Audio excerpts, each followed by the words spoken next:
Very simple. Young people, let me say this to you. We are gathered here from all over Nigeria. We are seated, everybody by the side. We will listen, everybody, to the same speakers as you're listening to me right now. You will listen to everybody. But it is not everybody that the words will be effective in their lives. It is going to be effective for the person who listens and decides that the prophecies on his head will not go in vain. This is University of Nigeria, Nsukka. Several years ago, I came to this school as a student. Before I came to this school as a student, I was physically challenged at the age of 3. And between the ages of 3 and 10, I was a beggar in my village. Everybody knew me. I was crawling on the floor for 7 good years. I will hang something on my neck.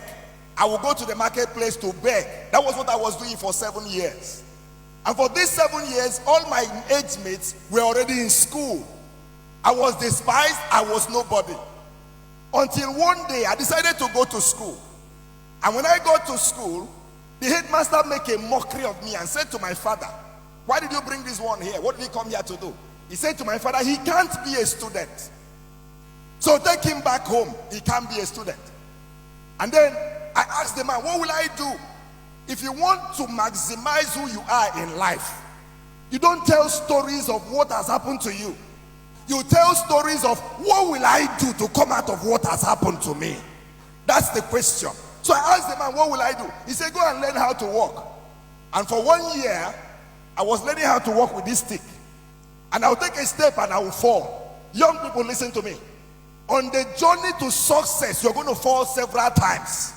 But when you fall, you're going to get right back on your legs. You're going to write an exam several times, but you won't give up until you pass that exam.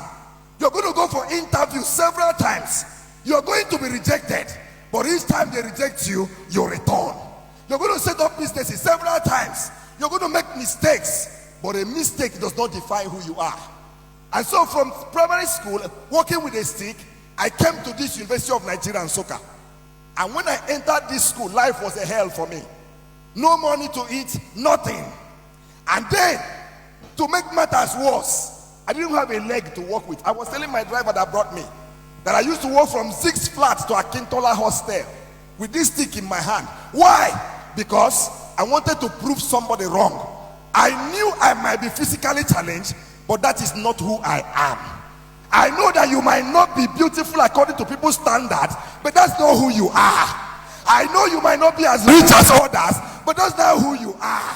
I know that you might not come from the greatest of families. Young person, that's not who you are. So I came in here, and then I had a terrible experience after I lost my dad. A lecturer, I went to ask him a question in the class, and this man said to me, "Bring the question to the class. I want everybody to gain from this question." So I came to the class, and he said to me, "Come and stand in front of the class at the mass communication department at the Faculty of Arts here." So I stood in front of the class, and this man looked at me and said, "You asked me a question." I said, "They said, let me ask you questions too." He said to me, "When you were entering the university, where did you pass?" I said, "Sir, I passed through the university gate." He said, "When you were passing, who did you see?" I was wondering, what was the need? I said, "Sir, I saw the transporters, the Okada people." Said, "Yes." "Who else?" "I saw the security people." "Yes." "Who else?" "I saw those hawking." He said to me, "Think very well. Who else did you see?" I said, "Sir, I saw those who were begging." He said, "Describe them for me." So I described them to him. I said, "Some of them are blind, some of them are physically challenged." This lecturer pointed me in my face and said to me, "That's where people like you stay, at the gate." He said to me, "Pack your things, go to the gate, sit at the gate and beg." He said to me, "You will never become anything. Your place is at the gate." He said to me, "Look around the class. Is there anybody with a stick in their hand?" He said, "Pack." Listen to me, child of God. Young people, listen. Life is not about the container, but the content. Life is not about the container. It's not about how tall you are. It's not about who you think you are. What can you do? What is inside of you? What prophecy are you carrying? What dream are you carrying? Can I share to you? I left this school with a first class. Listen to me, young people. I left this school with a CGPA of 4.86. Listen to me, young people. Today, as I stand here, I have a PhD. I am a lecturer and I teach in 2 different schools. I have cars that I drive on my own. I have family, I have a wife and children. Listen, child of God. Nobody is your classmate. You are your own.